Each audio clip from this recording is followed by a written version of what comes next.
সর্বপ্রথমে মহান ঈশ্বরকে ধন্যবাদ দিই এবং সকলকে প্রভু যীশু নামেতে শুভেচ্ছা জানাই। সকলকে জয় যীশু। আসুন আজকে আমরা ঈশ্বর বাক্য শুনি। ইয়োব তার ৩৩ অধ্যায় ৪ পদ। ঈশ্বরের আত্মা আমাকে সৃষ্টি করেছেন, সর্বশক্তিমানের শ্বাস আমায় জীবন দান করে। ঈশ্বর তার বাক্যে আমাদের প্রত্যেককে আশীর্বাদ যুক্ত করুন, আমেন। স্বর্গের পিতা, সৃষ্টিকারী ঈশ্বর, তোমার মহানামে ধন্যবাদ করি, গৌরব দিই আজকে এই নতুন দিন দেওয়ার জন্য। আর এই দিনে তোমার চরণ তলে আমাদের জীবনকে সমর্পিত করি। পিতা, তোমার আত্মায় তুমি আমাদেরকে পরিচালনা করো এবং তোমার শ্বাস দেওয়ার মধ্য দিয়ে যে জীবন দান করেছ, সেই জীবন প্রভু তুমি আমাদের জীবনে কার্য করো। এবং প্রভুকে আজকে এই বাক্যর মধ্যে দিয়ে যা কিছু বলতে চাও, তুমি আমাদেরকে আমাদের জীবনে কথা বলো এবং সঙ্গে থাকো। এই প্রার্থনা প্রভু যীশু নামে চাই, আমেন। জয় যীশু। আজকে আমরা দেখি আমাদের পিতা ঈশ্বর তিনি আমাদের বলতে চান, প্রথম যে বিষয় যে ঈশ্বরের আত্মা আমাদেরকে সৃষ্টি করেছেন, অর্থাৎ আমাদের পিতা ঈশ্বর তিনি আমাদের সৃষ্টিকর্তা ঈশ্বর। যে বিষয় আমরা বুঝতে পারি যে ঈশ্বরের আত্মা আমাদেরকে সৃষ্টি করেছেন, আর এই ঈশ্বরের আত্মা তিনি আমাদেরকে যে সৃষ্টি করেছেন, এই যে সৃষ্টি অর্থাৎ মানুষের যে সৃষ্টি, এটা কোনো দুর্ঘটনা বিষয় নয়, কিন্তু এটা কিন্তু ঈশ্বরের ইচ্ছা পূরণ। কারণ মানুষকে যে সৃষ্টি করা হয়েছে এটা কোনো দুর্ঘটনা ভাবে হয়নি। অর্থাৎ এমন নয় যে পিতা ঈশ্বর দুর্ঘটনাবশত মানুষকে সৃষ্টি করেছেন, এমন নয়, কিন্তু ঈশ্বরের ইচ্ছা ছিল মনুষ্যকে সৃষ্টি করা। আমরা যদি দেখি ঈশ্বরের সৃষ্টির বিষয়, যে ঈশ্বর দিন ও রাত করেছেন, সে পিতা ঈশ্বর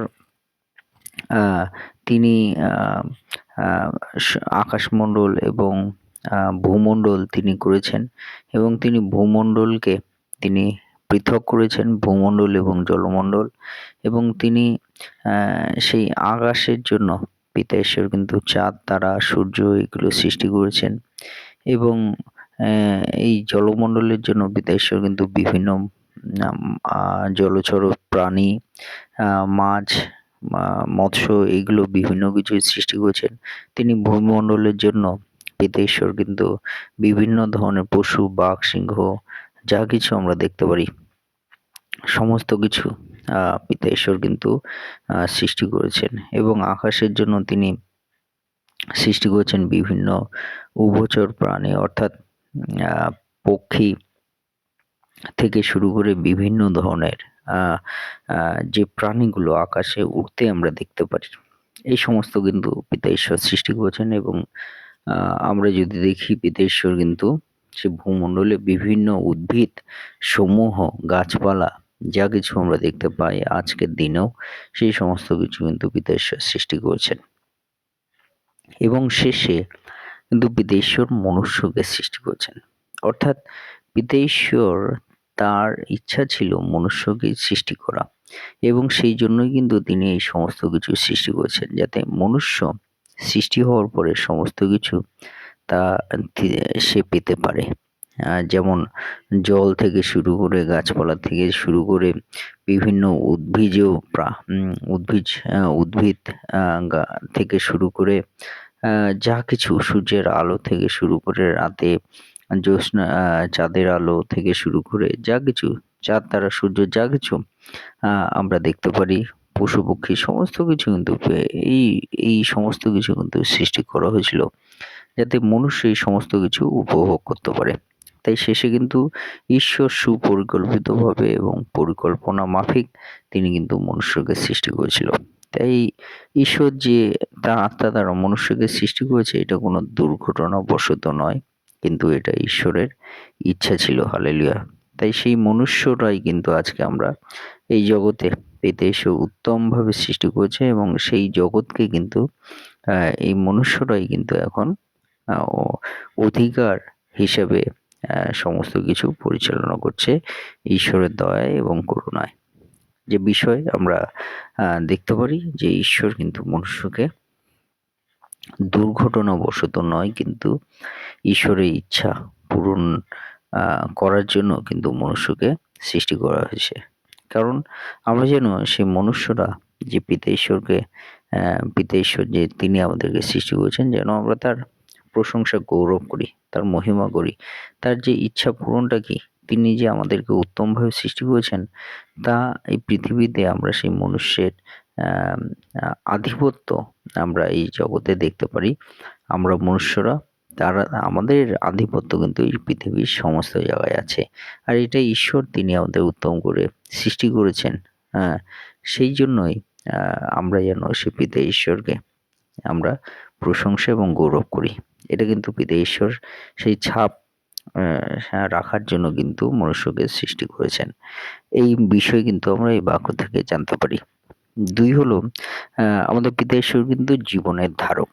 আজকে যে আমরা বেঁচে আছি, আমরা যে সচল সবল, আমরা দেখতে পারি, চলতে পারি, কথা বলতে পারি, কার্য করতে পারি, এই সমস্ত কিছু আমরা চিন্তা করতে পারি, এই সমস্ত কিছু কিন্তু সম্ভব হচ্ছে পিতা ঈশ্বর তিনি আমাদের জীবনের ধারক হয়েছেন। কেমন? যে পিতা ঈশ্বরের যে শ্বাস, সেই শ্বাস দ্বারা কিন্তু আমরা জীবন পেয়েছি। আমরা দেখেছি যে পিতা ঈশ্বর তার আত্মা দ্বারা মনুষ্যকে সৃষ্টি করেছিল, যে আদমকে, এবং সেই আদমের নাসিকায় ফু দিয়া জীবন বায়ু দিয়েছিল। অর্থাৎ ঈশ্বরের শ্বাস দ্বারা কিন্তু জীবন মনুষ্য পেয়েছিল, আর সেই শ্বাস দ্বারাই কিন্তু আজকে আমরা জীবনের শক্তি আমরা পেয়েছি, জীবনের শক্তি পেয়েছি। অর্থাৎ জীবনের যিনি ধারক তিনি আমাদের ঈশ্বর। আর এই থেকে আমরা কি বুঝতে পারি, যে সর্বশক্তিমানের শ্বাস আমায় জীবন দান করে আমাদের প্রত্যেককে। এর মধ্যে দিয়ে পিতা ঈশ্বর যে বিষয়টি আমাদের বলতে চান, তাহলে ঈশ্বরের ক্ষমতায় কিন্তু আমরা আমাদেরকে পিতা ঈশ্বর বাঁচিয়ে রেখেছেন। এটা আমরা কিন্তু এই বাক্যের মধ্যে দিয়ে বুঝতে পারি। তাই আজকে আপনি যে বেঁচে আছেন, আপনি যে চলতে পারছেন, বলতে পারছেন, কথা বলতে পারছেন, চিন্তা করতে পারছেন, কার্য করতে পারছেন, যা কিছুই আপনি করতে পারছেন, এই আপনার জীবনের ধারক কিন্তু সদাপ্রভু। এই বিষয় কিন্তু আপনাকে মনে রাখা দরকার আছে, এবং তার ধন্যবাদ, প্রশংসা, গৌরব করারও প্রয়োজন আছে। এবং শেষে যে বিষয় বলি, যে এই বাক্য থেকে আমাদেরকে আরেকটি বিষয় মনে করায়, যে আমরা কিন্তু পিতা ঈশ্বরের উপর, আমরা কিন্তু সেই সদাপ্রভুর উপর কিন্তু আমরা নির্ভরশীল। সেই সদাপ্রভু যিনি আমাদের নিঃশ্বাস দান করেছেন, যে সদাপ্রভু তিনি আমাদের সৃষ্টি করেছেন, তার উপর কিন্তু আমরা নির্ভরশীল। তাই আমাদের জীবনের যে উদ্দেশ্য, সেই উদ্দেশ্য সেটাই আমাদের মনে রাখা দরকার, যেন আমরা ঈশ্বরের গৌরব, তার প্রশংসা, তার মহিমা আমরা দিই। ঈশ্বর তার বাক্যে আমাদের প্রত্যেককে আশীর্বাদ যুক্ত করুন। আমেন। জয় যিশু, জয় যিশু, জয় যিশু।